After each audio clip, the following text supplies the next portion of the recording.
Greetings and welcome to the Animal Wellness Podcast, the official podcast of Animal Wellness Action. Hi, I'm your host, Joseph Grove. On this show, we talk about animals from the perspective of people who care about them and have the ability to improve their lives by influencing culture and supporting laws and regulations accordingly.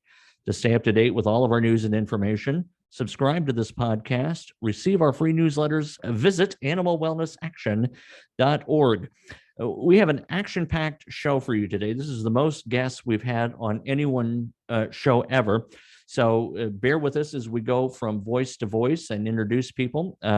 We have so many guests because it's a critical and fascinating topic. Not long ago, we wrote about Ryder. He was the New York City carriage horse who collapsed on a Manhattan street. Photos, videos of that event spread literally around the world. Our coverage of Ryder's misadventure, to say the least of it, garnered more visits to our website than any other single story ever.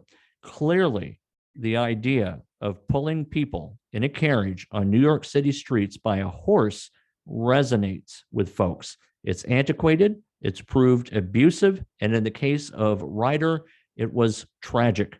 As many of you know, Ryder was pulled from carriage horse duty. He was revealed to be much older than he should have been, according to city regulations, much sicker than should have been the case for any horse. He was taken to a farm, and unfortunately, he was so ill, so was the story that he had to be euthanized. So Ryder certainly is a sad but vibrant image of what carriage horse life is like for these horses.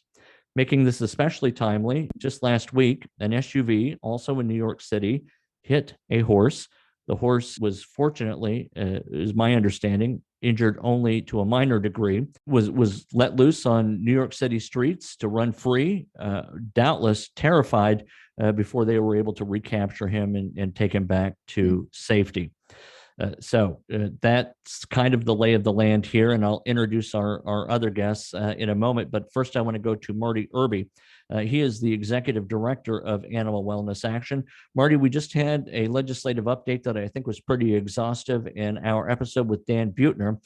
So rather than having a legislative update, I do want to ask you about HISA, the Horse Racing Integrity Safety Act. It's a law you've championed for years. It was implemented, but I understand there's some unfortunate news concerning it. Marty. Yes, Joe. Well, thanks for being here, everyone, today. I really appreciate it. And unfortunately, we have some bad news today. Many people know that it's quite frustrating here in Congress in Washington, D.C. to pass laws, some laws we've worked on for a decade, some 2 decades, especially when it comes to horses. And the Horse Racing Integrity and Safety Act that outlawed the use of all race day drugs and created a uniform national standard for drug testing and rules and regulations in the United States was signed into law and enacted in December of 2020. That was the first federal horse protection measure enacted in half a century. And it has been my pride and joy up until now because it was something that was very close to home with my background in horses. Unfortunately, on Friday, the 5th District Court of Appeals in New Orleans, Louisiana, ruled that the legislation was unconstitutional. We're not sure where we're headed moving forward, if there will be an appeal or if we will have to go back and lobby Congress to actually change the law. So that's still up in the air right now, but we're going to keep pressing harder than ever to make sure that we clean up American horse racing because there are horses dying on tracks all across America. There are horses that are being drugged every day. There are horses that are being beaten with a whip. And there are so many instances that are far worse than what we see in some of the other equine sports that have just brought the entire industry down. So we're hopeful that we can continue to effectuate change, and we're hopeful that we will prevail in the courts. But I really just honestly don't have a good feeling about this one, unfortunately, and we'll keep you posted along the way and appreciate everyone's support for this important legislation that we have continued to advance to protect these horses. It was set to be implemented in January of next year, the doping program was. So we do not know whether that will actually be implemented yet or not. I think we have a deadline of January 10th where some more information will be coming forth, and we'll keep you guys apprised. Thank you, Marty. I appreciate that. Marty also oversees a website about HISA related issues called HISAWatchdog.org. And you can also search HISA Watchdog on Facebook, where he posts a lot of content. And if you're particularly interested in HISA, you can go to either of those locations to stay abreast with us on that. Also from the organization is Kate Schultz. She's one of our senior attorneys, and she is also a former New York City prosecutor who specialized in animal abuse cases. Kate, did you ever see the movie Devil's Advocate? No, I don't think so, but it does sound very familiar. I Well- imagine it's about a lawyer. Well, it's about the devil, as one might glean from that. But one of the attorneys working for Mephistopheles is defending someone who's been accused of animal abuse. So I always imagine you being against Keanu Reeves and Al Pacino in that matter. But Kate's with us because she's seen firsthand what happens in New York City when animal abuse cases are brought. But more specific to horse carriage issues, we have Edita Bernkrant, who is with NICLAS. Some people call it NYC class, but I always call it NICLAS. Which is the better, Edita? I say NICLAS too, whichever you prefer. It actually stands for New Yorkers for Clean, Livable, and Safe Streets, which is a mouthful. So we just like to say NICLAS. I'm going to stick with that because I've already forgotten a lot of what that stands for. So NICLAS is it. And one of Edita's many activities is to champion the well-being of New York City carriage horses. So Edita, thank you for being on the show. I've heard your name quite a bit in conversations with others of our group. Certainly when we collaborated on some of the investigations for Ryder, you were an integral part of that. Thank you for that, by the way. So I'm really super glad you're on the show. It's easy when we talk about carriage horses to think only of New York City, but in fact, many cities across the United States have them. And for that reason, we asked Tiffany Stair, who is with Revolution Philadelphia. She too is working for the betterment of life for carriage horses. So Tiffany, thank you for being on the show as well. Thank you for having me. Yeah, very good. And she's got some of her posters there in the background. So those of you who are watching this on YouTube, you'll be able to see those. So I think we're all set up. Edita, tell us about the extent of the problem in New York City. How many horses? What are we not seeing in the major headlines that have made this such a critical issue for you? So it's a huge, overwhelming problem for carriage horses in New York City, and we have the largest industry of carriage horses in the country. I'm not sure I can say in the world, but definitely in the country. We have generally about 200 carriage horses that are working within the industry in New York City, and there's 68 carriages that are allowed out in Midtown at any given time. So that's a lot. And while, there was the worldwide outrage and attention about Ryder, which was very helpful to get attention, there's 200 other riders. The other horses right now that are on the streets, trapped in these horrific tiny stables, never touching a blade of grass, not getting proper veterinary care, being forced to work in Midtown traffic, collapsing, spooking and crashing, dropping dead. These things are happening every day. So it's an overwhelming problem. And as you pointed out, just a few days ago, there was yet another crash in Midtown traffic. These people don't realize these horses don't live in Central Park. They live in these tenement warehouse buildings up to 2 miles away. There's 3 different stables. I wouldn't call them stables. They're warehouses for these horses that they're stored on the 2nd and 3rd stories of these dilapidated buildings. The stalls are half the size that humane organizations recommend. The horses have 0 turnout area, meaning they never have freedom of movement. They never touch grass. They are chained up 10 hours a day, maneuvering in traffic with blinders on and bits in their mouth, and they're brought back to solitary confinement. This is their life. They're denied proper veterinary care, proper farrier care.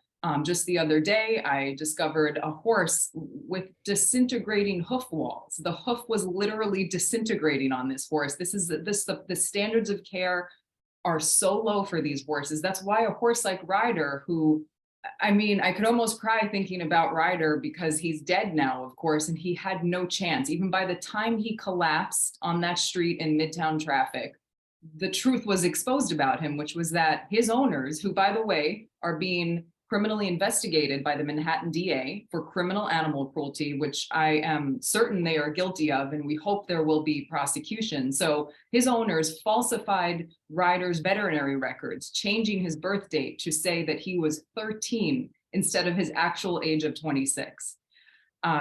This was a horse that was so emaciated, his ribs were jutting out, his muscles had wasted away.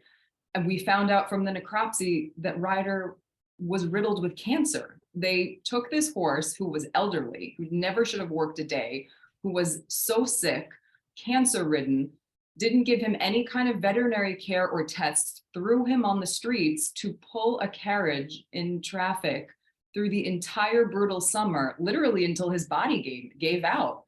And that garnered the worldwide attention. But by that point, it was too late for him, because I'm amazed he even lasted 4 months in that condition, elderly with cancer, emaciated. And, you know, by that point, it was too late.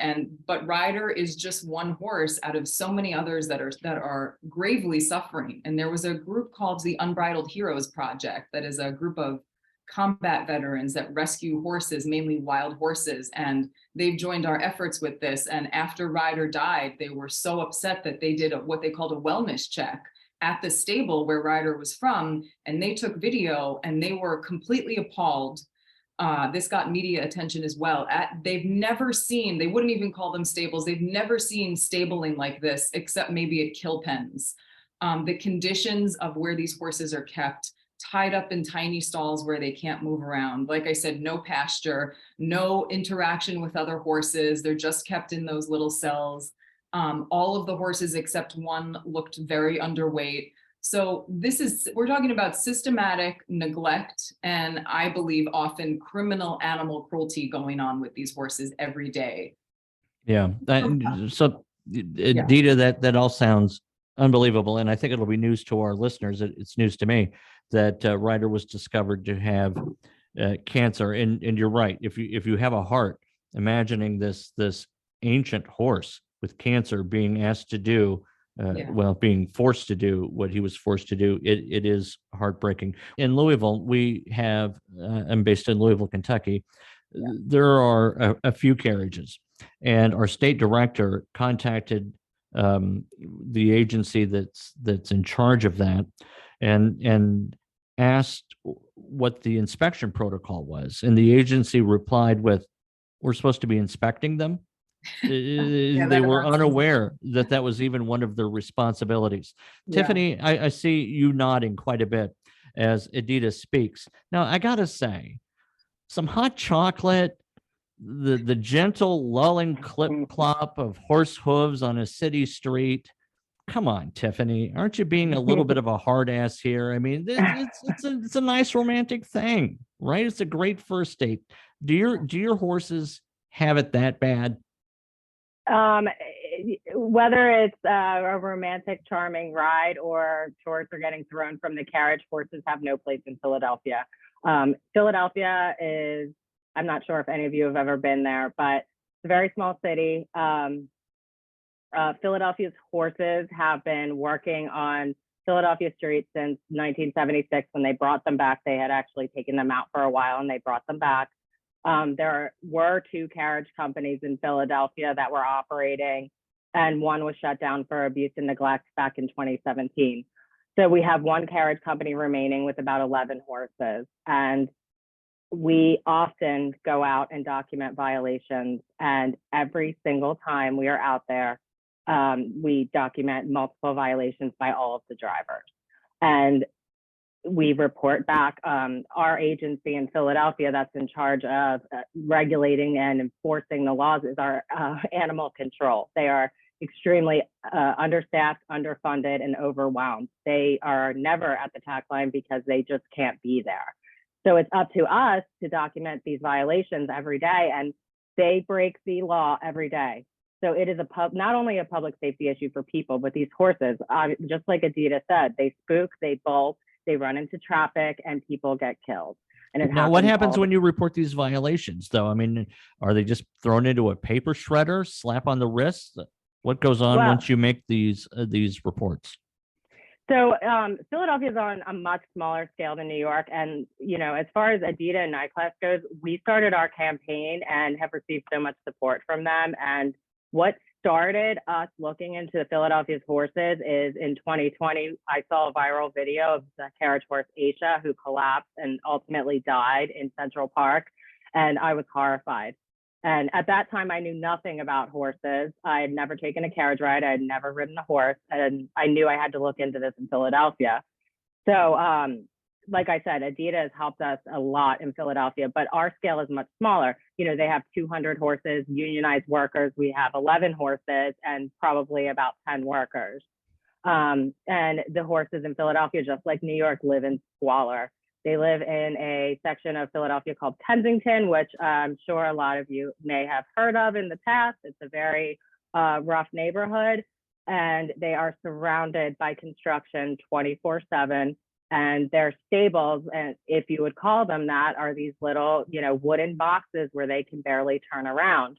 And their turnout is a dirt patch. And they are, as we all know, horses are herd animals. They never get to interact with each other. They're only let out for, half an hour a day, and they're alone. So these horses, you can just look at them while they're working in Philadelphia, and you can see that they're suffering. If you look at a horse running on a pasture or grazing and eating grass and just living their life, there is a huge, stark difference between the two images. What does happen, though, when you file these complaints or report this abuse?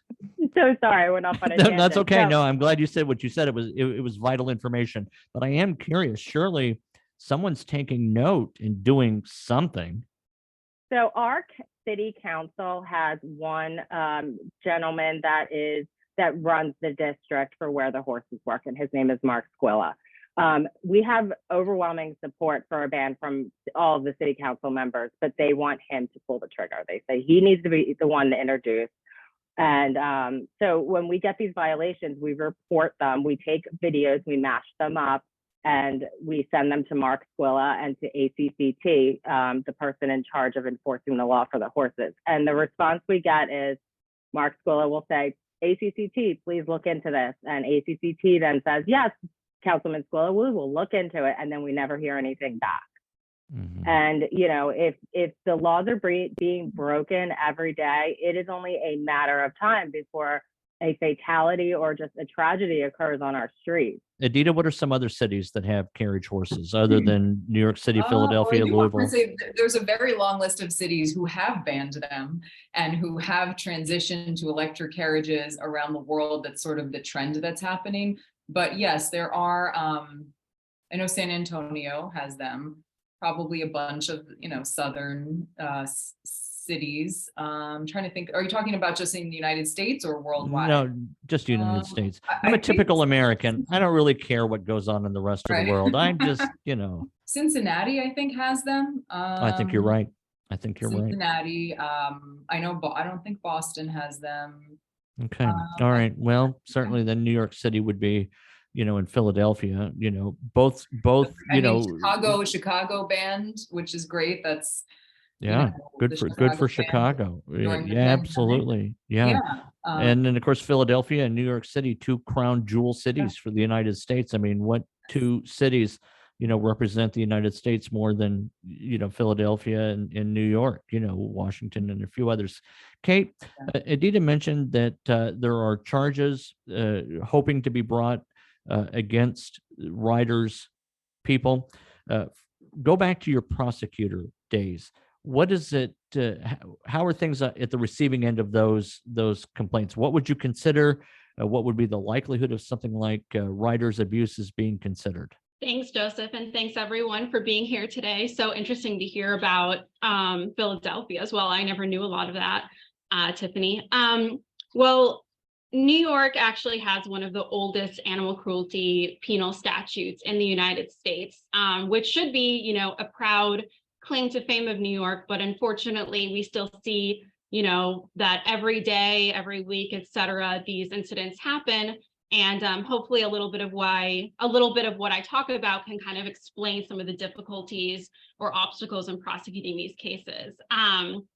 First, I just want to mention also that when I speak of what happened to Ryder, this is all alleged because I'm a lawyer. I can't say that these things happen because they aren't proven. Get it. Oh my gosh. Alleged. I had to sign a waiver. I had to sign out like a waiver before I even talked to Kate, that nothing she says, I won't sue her, whatever. Go ahead, attorney. But I also want to mention that I'm going to bring up a couple criminal justice issues, and those are huge hot topic issues or hot button issues nowadays in the country. And I'm really going to try and steer away from politically fraught, sensitive sort of aspects of that. But some things are just fact, and I'm going to speak facts to you. So there's that. So first of all, the main vehicle for bringing animal cruelty cases in New York City is within the agriculture and markets law. It's actually not in the penal code. This is sort of a harbinger of the past that has continued on to this day.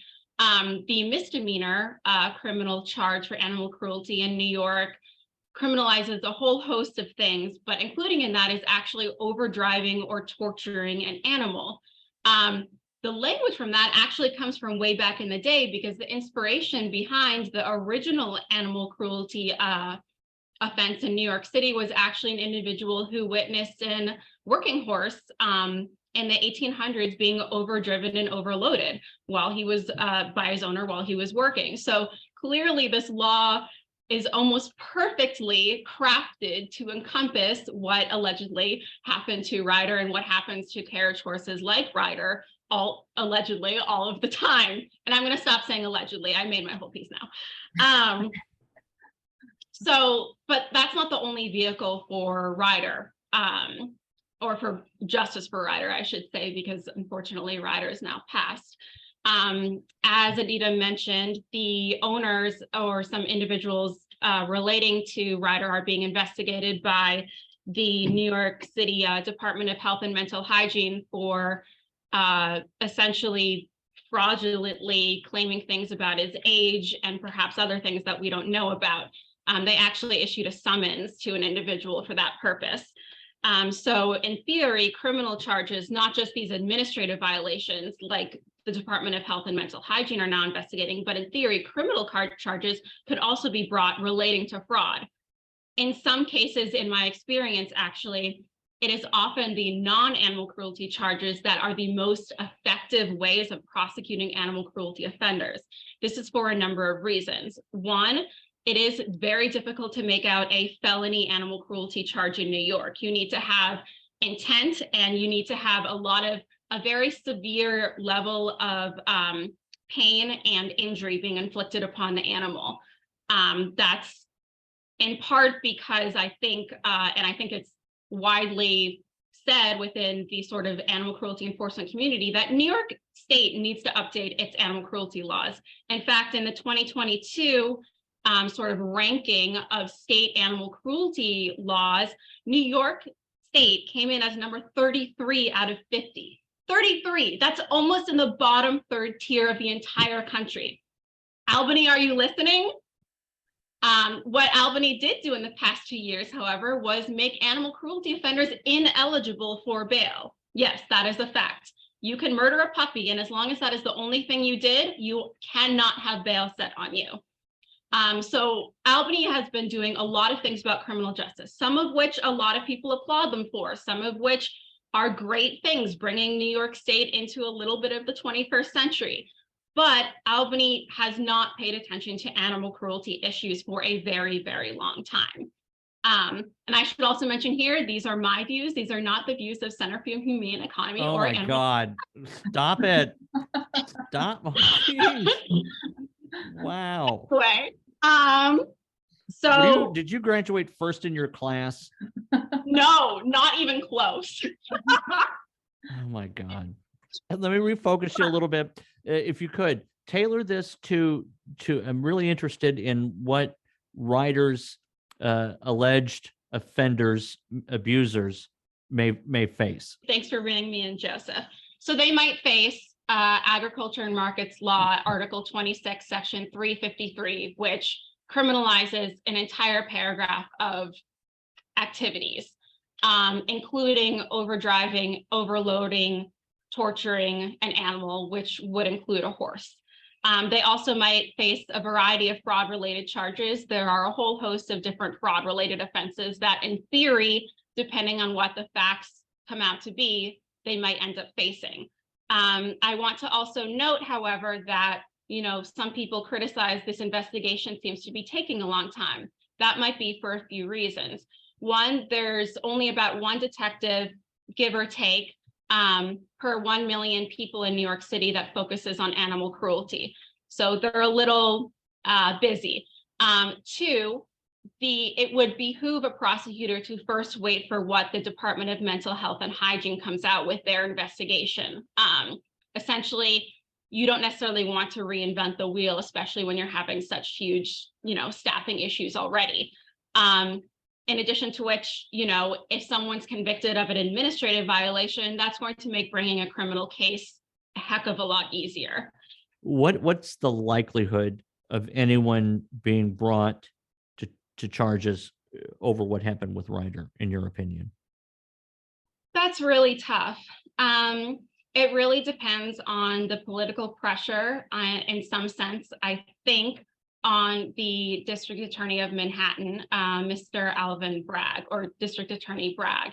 It also depends on, what the Department of Health and Mental Hygiene investigation ends up showing. And lastly, I think it depends on their honest ability to be able to bring a prosecution given the other cases they have going on and given the workload. Unfortunately, these things do often impact the ability of prosecutors' offices to do thorough investigations of things that might be considered, and I'm using quote unquotes here for those who aren't watching this on YouTube, lower level issues. It wouldn't surprise one to say that the prosecutor might be more interested in investigating and looking into, gang gun violence over a horse that collapsed in Midtown streets. As much as I, given my background, firmly believe that animal cruelty is an extremely important thing to prosecute and hold offenders accountable for, sometimes the priorities of offices may not see it that way for a variety of reasons. So I think that, if the public can put pressure on the district attorney, who again is elected, right? So he does answer to the public. I think that would be a good thing and could potentially bring about justice for Ryder for whatever it's worth. Although, unfortunately, the best justice can no longer be had for him. No, good point, Kate. Thank you for all of that. Marty, you're the executive director of Animal Wellness Action. We're talking to a couple of regional offices here. We have a little bit more of a national perspective. What is Animal Wellness Action doing to combat the abuse suffered by horse carriages, or carriage horses, excuse me? Thanks, Joseph. Well, first, I hope that people understand that we are out to end the use of horse-drawn carriages in major cities in the U.S. So we're supporting NICLAS and their work in New York, most importantly, and have been doing that for a number of years. We'd love to help in Philadelphia if you guys would like us to be involved there. I actually saw firsthand last fall a few of the carriage horses there and what you're experiencing, and they did look like they were in very bad shape. And we're also working with colleagues around the country, our good friend Jim Tomaszewski in Cincinnati, where they will be reintroducing a ban on carriage horses there soon. It failed in the last session, but we've got a different makeup coming up in their city council. So I think we can advance that. And we're talking to some folks in St. Louis, Missouri, who are very interested in helping us advance a ban in that city as well. But there are a lot of cities who have banned this across the country. One that comes to mind, I think, is quite interesting near my hometown in Alabama is Biloxi, Mississippi. Most people would not think that Biloxi, Mississippi would ban carriage horses. But if Biloxi, Mississippi can, then New York, Philadelphia, and all these major cities should. It is a no-brainer to prevent these horses from sucking fumes from a tailpipe while walking, or sometimes even traveling faster down hot asphalt in extreme weather conditions.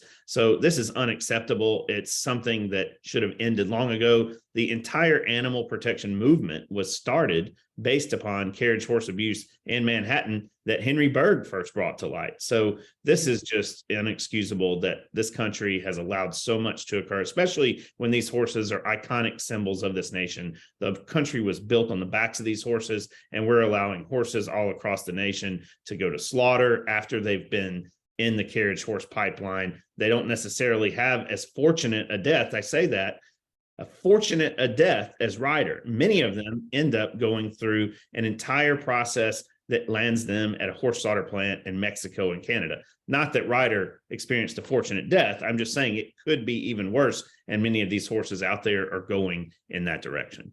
Mm-hmm. And Marty, I know you feel just as passionately, not only about carriage horses, the horses that are raced, which you mentioned a minute ago, but I also know that you are deeply involved in the organization's efforts to confront the abuses of wild horses in the American West. So all of that information is available at animalwellnessaction.org. Okay, I want to pivot back to Adita and also to Tiffany. We've talked about the problem, and you identified a little bit about the solution, Adita. Talk about your organization's desire and that of other organizations to replace these horse-drawn carriages with e-carriages. What are they? How much do they cost? Do they have a little fake clip-clop that goes along when you ride them?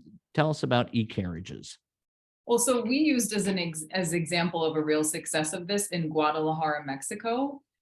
There was a similar situation where there were activists or advocates who saw the abuse that the horses went through in that busy city, wanted to try to find a solution, and had the idea of transitioning to electric carriages, as some other cities have done. And so they managed to work together and actually get some, the owners on board to do that. And the webinar we're having, did you mention that, or am I? No, and that's thank you for reminding me of that. Yeah, because this whole podcast got its start because Kate and Marty were invited to speak on a webinar on November 30th. I'll put details in the show notes on that, but if you want to learn more and even more on this issue. Let me just look at, because one of the speakers at the webinar is Pedro Almovar. Sorry, I'm trying to find his name, but I can't remember. Oh, that's a first, ladies and gentlemen. Adita is the first person to use the F word. I'm in New York. The Animal Wellness Podcast. I'm a native New Yorker. Just whatever, Adita. Edit that out. No editing.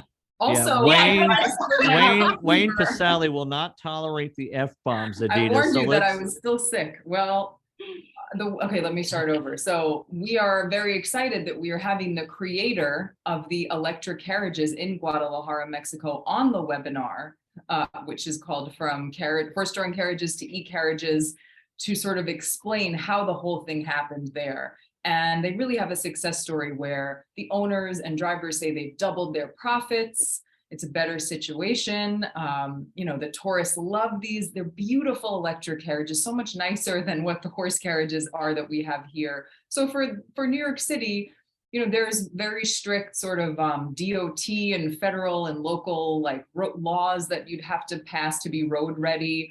But we're New York City. We're leaders. We're innovators.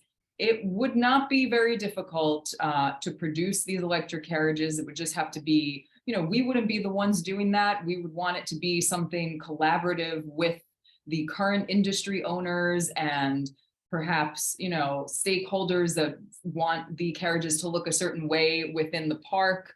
And there are individuals, there's Kyle Kelly in Charleston, South Carolina, who actually created a beautiful, because they have sort of the trolley carriages there where it's one horse pulling what looks like an open bus with dozens of people. So he created a version of that. It's not operational on the streets, but so he is, capable of producing these carriages, as are other companies. We just need to pass Ryder's law, and then all of those details will be figured out. How much do these e-carriages cost? It's very hard to answer that because it depends on how elaborate you want to make the carriages. But we think it would be very easy to get sort of corporate funding and sponsorship for these. This is an amazing business opportunity for whoever would want to do this. And we think it could expand way beyond just Central Park in New York City. We should have these e-carriages in every park, like Prospect Park.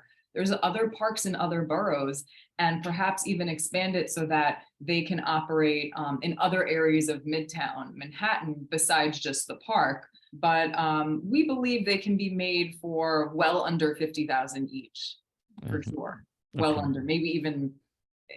I hesitate to give the numbers because we're not going to be the ones deciding all that. But right, Tiffany, let me ask you this, Tiffany. When you consider supporting better treatment of these horses, who are the opponents? Who stands up in front of you and says, by golly, these horses are A-okay, we don't need to change a thing? Who are the opponents? The Carriage Company is our single and biggest opponent. We have support from thousands of tourists. We have a petition with over 40,000 signatures from tourists and residents. I mean, if you're looking at Philadelphians, they hate the carriages. There's, stool and urine all over the streets that they live on. They're loud. They're clip-clopping at 1 o'clock in the morning, way beyond when they should be working. So Philadelphians, we have overwhelming support from the city. And as far as e-carriages go, I'm all for e-carriages, but our councilman has been looking at e-carriages for several years now and has not made any moves. So, when I look at this carriage company, this small little carriage company that Philadelphia has, I'm a nurse. If I walked into work for my shift and I broke the law every single day, I would expect to lose my job, and these people break the law at every turn. They're documented almost every day breaking the law, and nothing has been done. So I don't want to see anyone lose their jobs. I would love to see an alternative, but we do not need to have e-carriages street ready and on the streets of Philadelphia before a ban can go through. The gentleman that owns 76 Carriage Company is a very rich man who dominates the tourism industry of Philadelphia. He owns the buses and the trolleys and all forms of tourism. Those jobs could be rerouted for those 10 to 12 people until they can get something else on the street. And that's, we just had a meeting with a council member a couple hours ago, and she said, well, what about the jobs? And it's like, well, our concern is the horses. We do want to see people have jobs in the city. Of course, we would love to see an alternative, but why are the heels being dragged here? Why aren't we making any moves? If you're so concerned about jobs, help us get these e-carriages on the street so these people can have jobs. But our concern are these horses that suffer day in and day out on the streets of Philadelphia.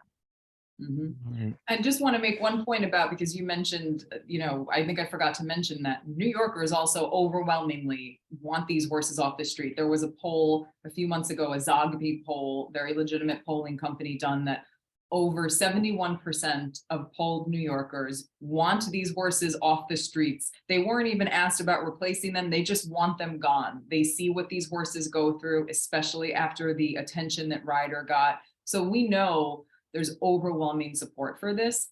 And right now we have 18 co-sponsors signed on. We know that there's many more that in the council that do support this, but haven't signed on.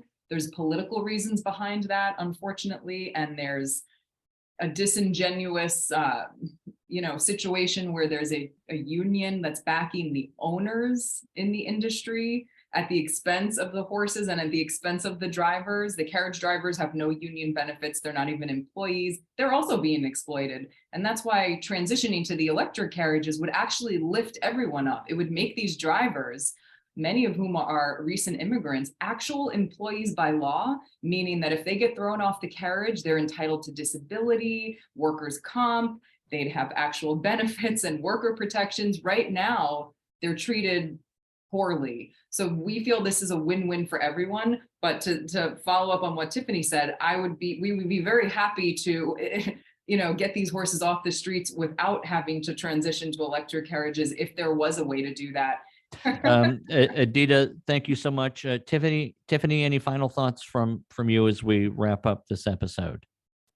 I just want to say thank you guys for including Philadelphia in this conversation. I think that the relationship between New York City and Philadelphia is mutually beneficial. New York gets the ban, it's going to help us. We get the ban, it's going to help them. So we want to continue to work together and see both cities with no horses on their streets. Oh, Yes. and where can people learn more about Revolution Philadelphia? How can they find you online? We are pretty big on social media. So we have a Facebook page.